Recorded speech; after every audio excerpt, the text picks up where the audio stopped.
From the National Newsroom of the Canadian Press, I'm Karen Rebo. Rescue teams continue to scour Afghanistan's mountainous east for survivors today as the death toll from a strong earthquake rose to 900, with 3,000 people injured.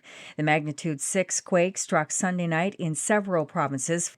A devastating landslide has wiped out a village in Sudan's western region of Darfur, killing at least 1,000 people. The Transportation Safety Board and the Quebec Coroner's Office are among those investigating a fatal weekend plane crash in Quebec's Morrissey region. Provincial police confirming 2 people were killed when a plane went down at around 5 p.m. Sunday near Latuque. Police say the fiery wreck was discovered by locals in an isolated forest. Some British Columbia government workers were expected to be walking the picket lines this morning.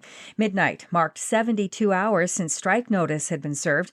The BC General Employees Union has not said which members would strike, but said yesterday that a portion of them would be on picket lines in Victoria, Prince George, and Surrey.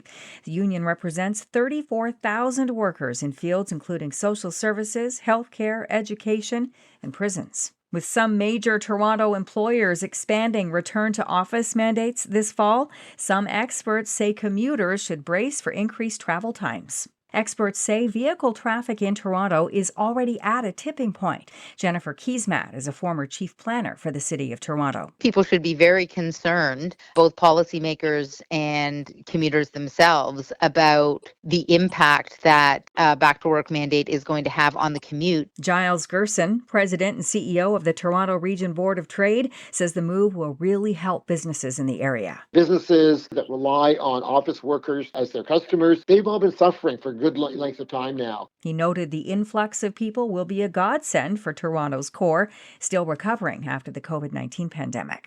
Prolific Canadian First Nations actor Graham Greene died Monday at the age of 73. Greene's management team said he died in Stratford, Ontario after a long illness. Greene was nominated for an Academy Award for his supporting role of Kicking Bird in Kevin Costner's Oscar-winning 1990 film Dances with Wolves. Greene reflected on his relationship to Canada after receiving the Governor General's Lifetime Artistic Achievement Award. People always said, you should move to Los Angeles. And I said, no, I don't like Los Angeles. I hate New York. I don't like any of those places. I was born in Canada, and I'm here to stay here, and that's it. And America's Powerball lottery jackpot rose to crazy heights again Monday night after the winning numbers failed to appear for a $1.1 billion prize. No one has matched all 6 numbers since May 31st. That means the jackpot will swell to an estimated $1.3 billion for Wednesday night's draw. This is the Canadian Press.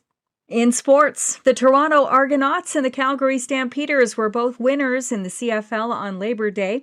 The visiting Argos had a late drive that finished with an 11-yard field goal on the final play of the game to edge the Hamilton Tiger Cats 34-33. The Stampeders shut down the visiting Edmonton Elks in a 28-7 victory. The Toronto Blue Jays will try to get a win tonight in Cincinnati against the Reds. The Jays gave up a 4-2 lead in the 9th yesterday to lose 5-4. And at the U.S. Open Tennis Tournament in New York, American Venus Williams and partner Leylah Fernandez of Laval, Quebec, will square off in their quarterfinal today against top-seeded American Taylor Townsend and Katerina Sinakova of Czechia. Playing with Venus, learning from her. Whatever you say, I'm like kind of a sponge. It's a huge opportunity for me. Also in women's doubles, Gabriela Dabrowski of Ottawa and Erin Routliffe of New Zealand will play their quarterfinal match. From the Canadian Press, I'm Karen Rebo. Thanks for listening. Don't forget to follow and subscribe. For more of today's top stories, visit thecanadianpressnews.ca.